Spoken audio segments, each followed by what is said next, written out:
Ahoj, zdravím všechny, co sledují tohleto video. Hlásíme se tady z prázdnin letních, psích prázdnin. Tady za mnou je Arčík, tady dole Polík, tady je Ejminka. A když to otočím, tak tam máme Boba a Garyho. A ještě tady vidím Ejminku, tam leží. Tak, už tady za mnou přišel Bob pokecat. Ahoj Bobe, čau. A já jsem se rozhodla, že natočím tady tohle video, protože se nám hrozně často stává, že sem přijedou pejsci, kteří jsou třeba agresivní, vrčí na sebe, rvou se, skáčou po nás, ničí nám tady. Já jsem vám dám schválně fotky, videa, jak to vypadá, když pejskové řádí. A když nejsou třeba úplně vychovaní.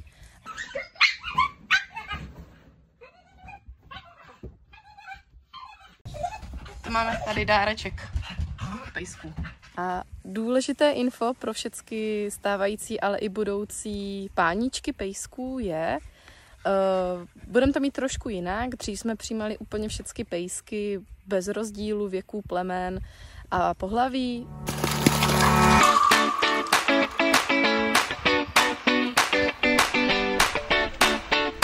To furt platí, ale budeme trošku víc si vybírat podle socializace pejsků. Pro nás je důležité, podívejte, ti pejskové tady všichni teďkom jsme v jedné zahrádce, v jednom výběhu, protože je vedro, tak se tady nesluníme, ale jsme ve stínku, tam vzadu mají bazénky. A aby takhle pejskové mohly být v klidu a takhle si spolu tady být, sem tam si pohrát, tak je potřeba, aby byli dobře socializovaní. Třeba tady se mnou přišel Arčík, tam vzadu sedí Ejminka. Tak, ano, podrbeme Arčího. Když se podíváte, ti psi po sobě vůbec nejedou, neskáčou na sebe, nesnaží se jeden druhého packou takhle zhazovat, nevrčí na sebe, neštěkají, samozřejmě občas si poštěkají, občas si jenom vyjasní hierarchii, kdo, koho, s kým a tak dál. Teď tady se jmenuje Amy. Ahoj Amy, ona nemá ráda, když ji natáčím, tak začne zívat a začne se olizovat a jasně mi konejšíma signálama začne říkat, že jí to není příjemné, takže já ji jenom pohladím a hned půjdu zase pryč. Tak tady je Ejminka, dívejte, vidíte, že já se jí dotýkám, hladím jí a ona nevrčí, neštěká, vůbec prostě se nechá hezky pohladit a během toho, co tady leží, tak vůbec neodhání ostatní psy. Prostě si tady tak jako je a je spokojená. Tam máme bazénku. Faninku. Ahoj, Fanny. Já jsem to nestihla natočit, jak si tam hezky lehla. Tak, tady máme Faninku v bazénku. Promiň, Fanny. Taky nemá ráda, když ji natáčím, tak už půjde asi pryč. Tak, Faninka je tady kámoška úplně s každým. Vidíte, teď mám dva psy vedle sebe.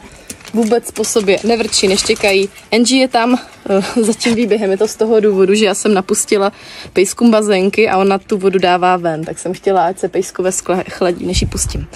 Ale schválně zkusíme tu Angie pustit za nima.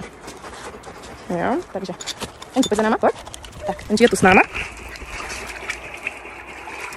Tak a už je v bazénku, jo, a vidíte, prostě ostatním pejskům vůbec nevadí. Jo, nevrčí na sebe, hrajou si, no teď se zrovna nehrajou, ale jo, Angie, co bude dělat tak teďkom, že dá pryč všecku vodu. Ahoj Faninko, ahoj Bobe. Jo, teď jste viděli, že tady Bob si ji chtěl očuchat, tu Angie, a ona zavrčela, odehnala ho, řekla mu, hele kámo, tohle fakt ne. A on to poslechl, respektuje to a šel pryč. Výborně, krásně se zachovala i Angie, i ten Bob. Tady Faninka, je to borderka, sleduje Angie. Teďkom Archie čuchá k Fanince a Faninka nic. Jo, kdyby se po něm ohnala, zavrčela, je to v pohodě, ale kdyby místo toho, aby se třeba jenom ohnala a zavrčela a mi ho tady prostě přimáčkla k zemi a rozcupovala by mi ho, tak to už by v pohodě nebylo, jo. Teď Bob zase zkouší na Angie, ta mu jasně řekla, jako, že nemá zájem a on ji pořád otravuje. Takže budeme se dívat, co udělá. Teď stuhla, otočila hlavou, zavrčela, zvedla pisky a teď mu jasně říká, že má jít pryč. Faninka mezi tím sleduje, vůbec do toho Angie nezasahuje, byť jsou s Bobem kamarádi a často se hlídají a stráží navzájem, tak vůbec se po té Angie neohnala za to, že zavrčela. Teď tady máme Paula. Ahoj Pole. Čau Pole. Pole je trošku lekavý, což mě nevadí. Důležité je, že si pejsek nechá sáhnout tady na krk, připnout vodítko, nevrčí na mě, neožene se po mně. A teď vidíte, že prošel Archie a kluci úplně v pohodě. Tady Jiminka se chladí. Angie vyhrabává vodu, kterou jsem teďkom napustila studenou. A tady máme Garyho a Archieho, něco čuchají. Já jsem tady totiž dala pamlsky, my jsme dělali čuchací koberečky dneska. A jak vidíte, oni tam asi něco mají. Ale vůbec to není tak, že by jednomu to vadilo, že tam čuchají oba a že by ho chtěl vyhnat. Nevrčí na sebe, neježí se, jasně spolu komunikujou a dokážou takhle spolu být. Dám vám ale video, jak to vypadá, když mi sem přijde nesocializovaný pejsek, který vůbec není zvyklý na kontakt s dalšími pejsky a jak to vypadá.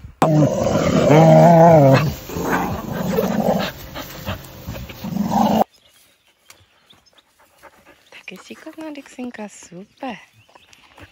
Dolů. Ozzy.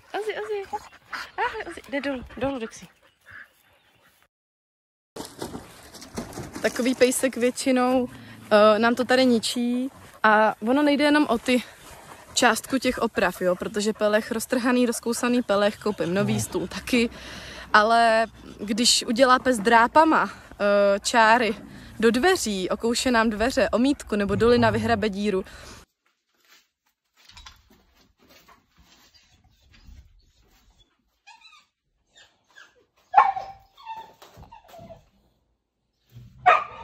tak já musím dojet, nakoupím barvu, to zaplatí páníček.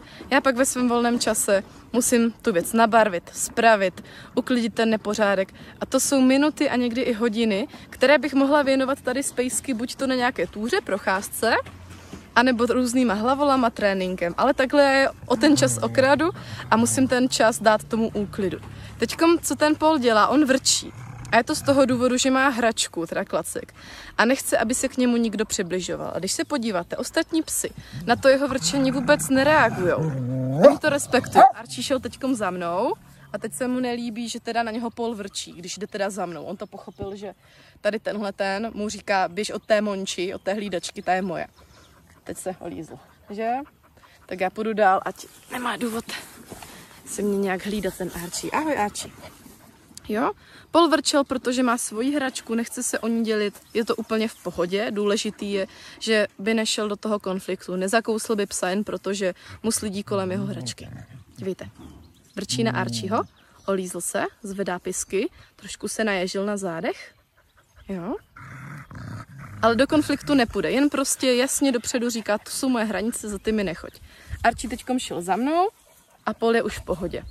Jo, Jiminka to má na salámu, to si prostě leží vegetí, Gary tady taky v klidu, on si povrtí, pozývá se, on je trošku nervózní z těch psů, protože 2 jsou tady teďkom noví, takže já tomu nechám čas. Často vidíte na internetu tady toto videa, kde my s těmi pejsky chodíme. Je nás třeba 5, 6 a jdeme hromadně na procházku.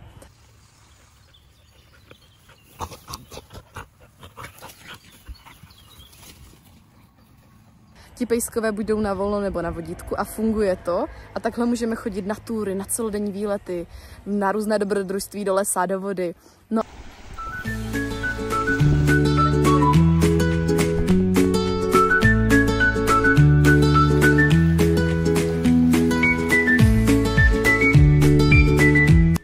Ale když ti pejskové nejsou kamarádi, tak bohužel musím venčit každého zvlášť. Což znamená, že jiný pejsek zase musí čekat doma nebo ve výběhu zavřený, než toho jednoho vyvenčím a je to velká škoda.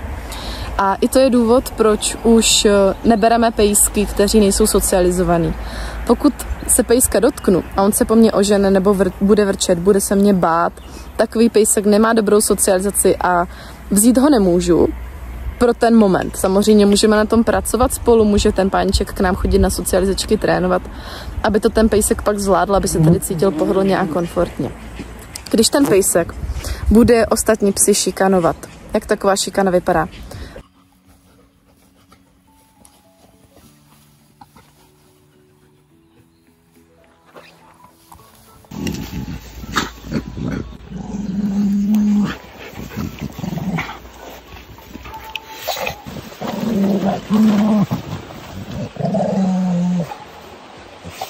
Vrčí non-stop na ně, štěká na ně, non-stop.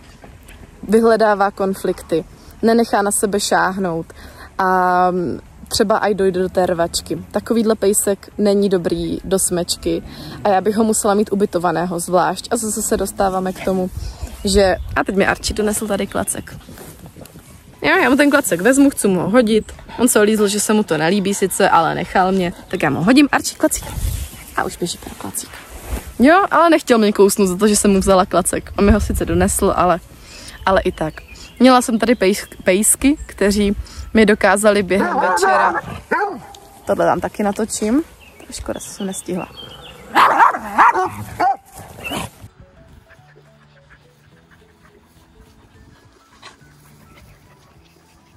Tak, tady Bob udělal rychlý pohyb a tady Gary se ho lekl.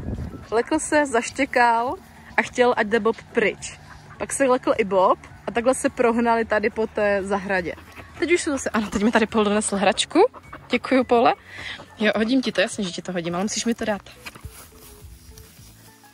Tak, teď už jsou kluci v pohodě, vyříkali se to, poběhali si a zase si hledí každý svého. Tady Paul je majetnický na hračky. On vrčí, když mu to chce jiný pes vzít, ale neublíží. Nekousne, pouze prostě upozorňuje a ostatní psi to respektujou a nejdou do rvačky. Pro mě je důležité, když nějaký pes zavrčí, že druhý to nebere jako výzvu k okamžitému boji a zneškodnění. Jo, teď třeba má tu hračku a tady dva jsou moc blízko. Tak já půjdu dál, protože kluci chcou jít za mnou.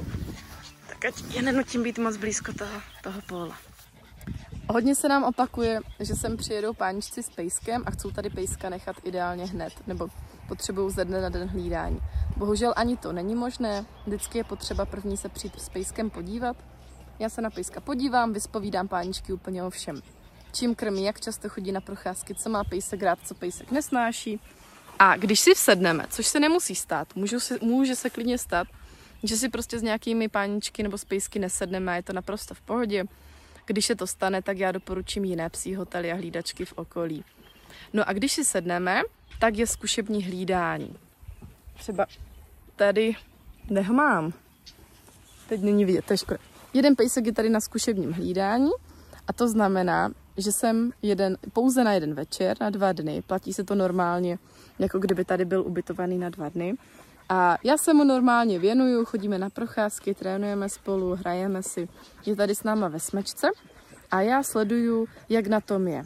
A pokud ten pejsek je v pohodě, co to znamená v pohodě? No, není agresivní na ostatní, neštěká, nevyje non-stop. Jsou takový psi, co vydrží celý večer štěkat a vít, protože se jim buď to tak moc stýská, nebo kdykoliv já zmizím pryč, třeba jdu pro motiku do stodoly, nebo jdu vařit oběd, nebo potřebuju dělat faktury a nějaké účetnictví na počítači a potřebuju si pro něco odejít, tak to jsou psi, kteří jsou schopni non-stop vít a štěkat, dokud mě neuvidí a potřebují mě mít furt za zadkem.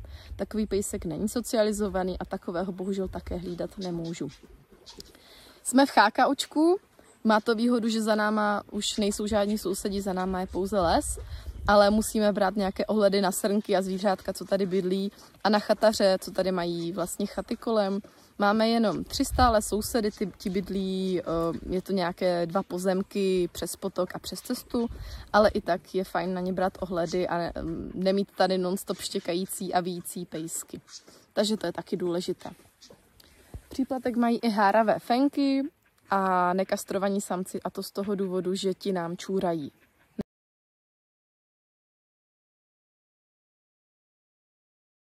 Nebo teda nečůrají, značkují. Tady tenhle domeček není domov. Já chápu, že pejskové vám doma nečůrají, ale my nejsme doma. Byť to máme jako doma. Ti pejskové nám spí prostě úplně všude. Na chodbě, v pokoji, pod postelí, v posteli, v koupelně, prostě kde si ustalou, tam si lehnou, nám je to úplně šumák. Důležité je, že nebudou nic ničit a nebudou ostatní furt třeba otravovat během večera. Jenže pro ty pejsky to tady není domov. Jsou tady v cizím prostředí a cítí feromony těch feneček. Sem tam tady i nějaká fenka třeba odhárá a tady jim to voní. No a ti nekastrovaní samci logicky značkujou, že jo.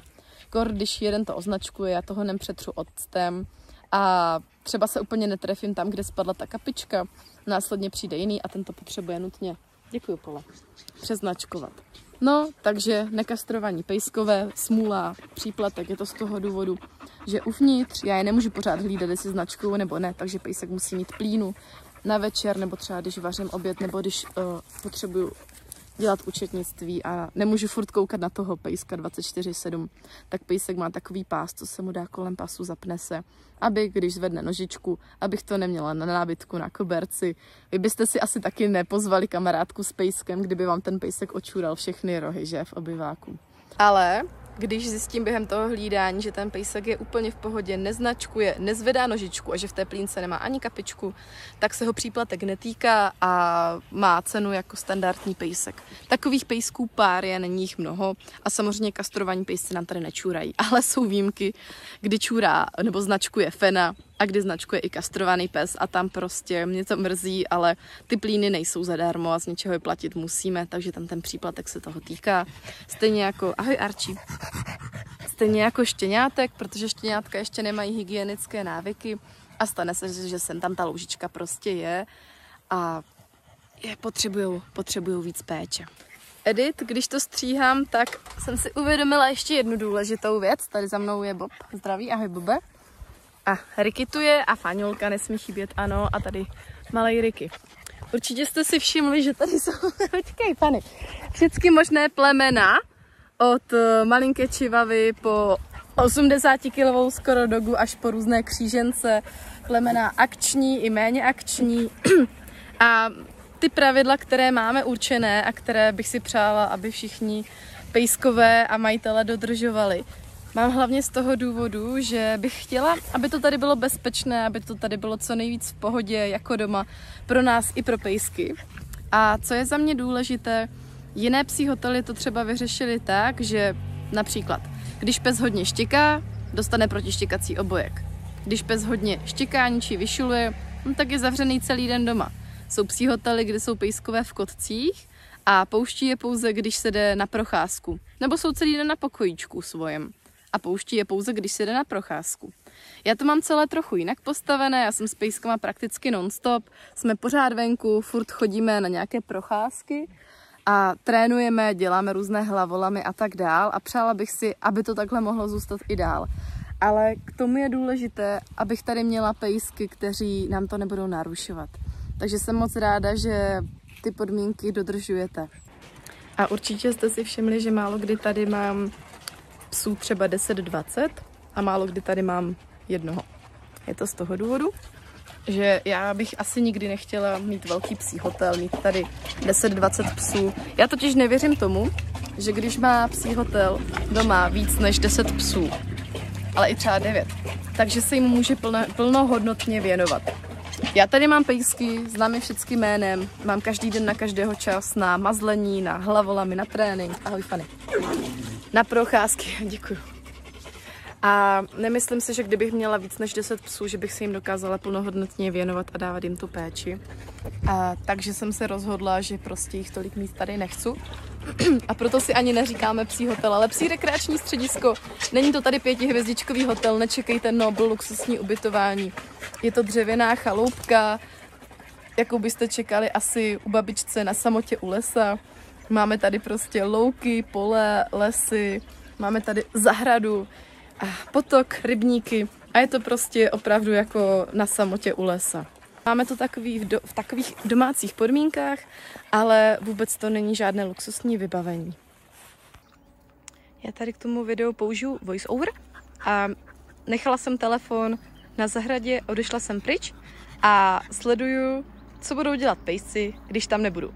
Takže dívejte, nekňučí, nevyjou, nevrčí, prostě si tak čuchají, nebo se jdou čachtat do vody, nebo si jdou hrát, sem tam si poštěkají, když jde někdo kolem náhodou, což moc kolem lidí nechodí, protože to máme na samotě.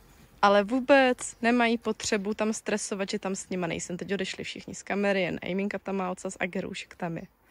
Takže takhle vypadají socializovaní pejskové. A teď jsem šla schválně pryč. Teď jsem ve vedlejším výběhu. A když se podíváte, já nejsem s nima ve stejném výběhu, jo? Tam mají jednu vanu, bazének, misky s vodou, stíneček. Už nachystané na tábor pro děti. A přestože já jsem ve vedlejším výběhu a teď půjdu dál, tak ti pejskové vůbec, teď Angie vadilo, že jí tam Faninka vlezla do té vody, zavrčela na ní, Fanny šla pryč a v pohodě žádná hádka. Já se schválně zdávám. A dívejte, vůbec neštěkají, nekňučí, neskáčou po plotě. Není to vůbec žádný, tam je morče, není to vůbec žádný jako to, že pane bože, kam odešla panička, co budeme dělat, my tady umřeme. Jo? Jsou pejskové, které když nechám ve výběhu a odejdu, těch výběhů je tady víc, tady je další zahrádka, tady další a tam ještě vzadu, když potřebuju oddělit pejsky, když třeba papají, nebo když mi há ratafena. Jo, ale jsou pejskové, které když tady nechám samotné a odejdu si třeba, neodjedu pryč samotné na zahradě, nikdy nenechávám, ale když si třeba odejdu pro pití, tak ti psi jsou schopni někteří non-stop vrčet, nebo spíš vít, štěkat, skákat a jsou úplně z toho špatní, že jsem je tam nechala samotné. Což minutu se dá zvládnout, ale když vám tohle dělají každý den, tak už je to trošku otrávné. A ruší to srnečky. A ty 3 sousedy jediné, co tady máme. Takže tihle to mají úplně na párku. Ti jsou vyvenčení, šťastní tam spolu a vůbec nemají potřebu vyšilovat z toho, že jsem je nechala ve výběhu a odešla jsem si pro pití. Já teď jdu dovnitř, ale to trošku nepořádek, protože jak má člověk pejsky, tak je nepořádek furt. Tak, teď jsem uvnitř, pejsky jsem nechala venku. A venku je ticho. Nikdo neštěká, nevyje. A tady tyhle prostory, já sem nepouštím všecky pejsky. A ten důvod je ten, že ti pejskové, co nejsou zvyklí, co tam děláš? Dolů, šup? Jej, to máme tady trošku na dělení dneska. Ty brďo, jak se ti to povedlo? Tady, tohle je. No, co je, co to vám líbí?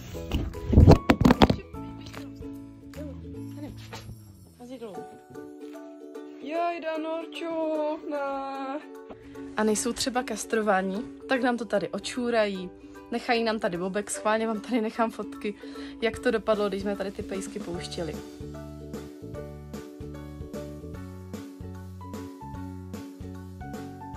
Takže někteří pejskové mají ty plíny, někteří můžou být třeba jenom ve spodním patře, ale třeba máme pejsky, kteří tady s náma můžou být.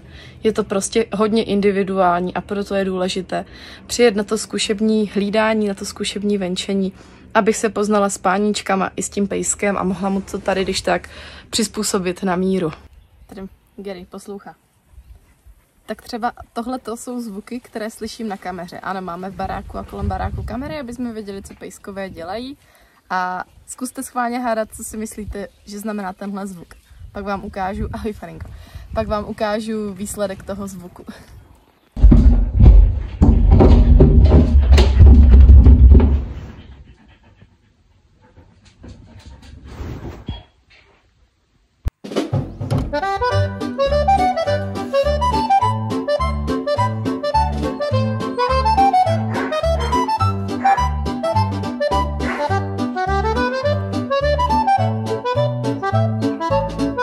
A zároveň je taky fajn, když ten pejsek umí chodit na vodítku. Nemusí umět chodit na prověšeném vodítku, ale když mi 30-kilový zlatý retriever urve ruky, tak už nebudu moct venčit další pejsky, ani třeba 5-kilovou čivavu.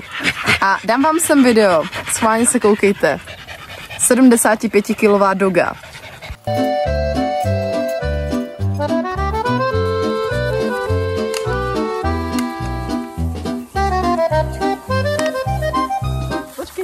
Takže na závěr jen takový vzkaz, nebojte se svoje pejsky vychovávat, nebojte se je socializovat.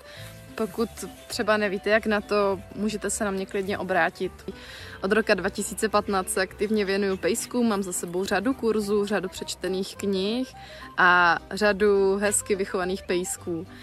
Takže klidně mi můžete napsat, nebudu dát vědět, ráda vám poradím, ale pokud máte pejska, pro kterého by to tady bylo zbytečný stres a třeba by to tady nezvládl, radši oželte dovolenou nebo zkuste poprosit nějakého rodinného příslušníka, jestli by s vaším pejskem nezůstal doma, zatímco vy budete na dovči. Takže se s váma loučím a děkuju za pochopení. Ahoj!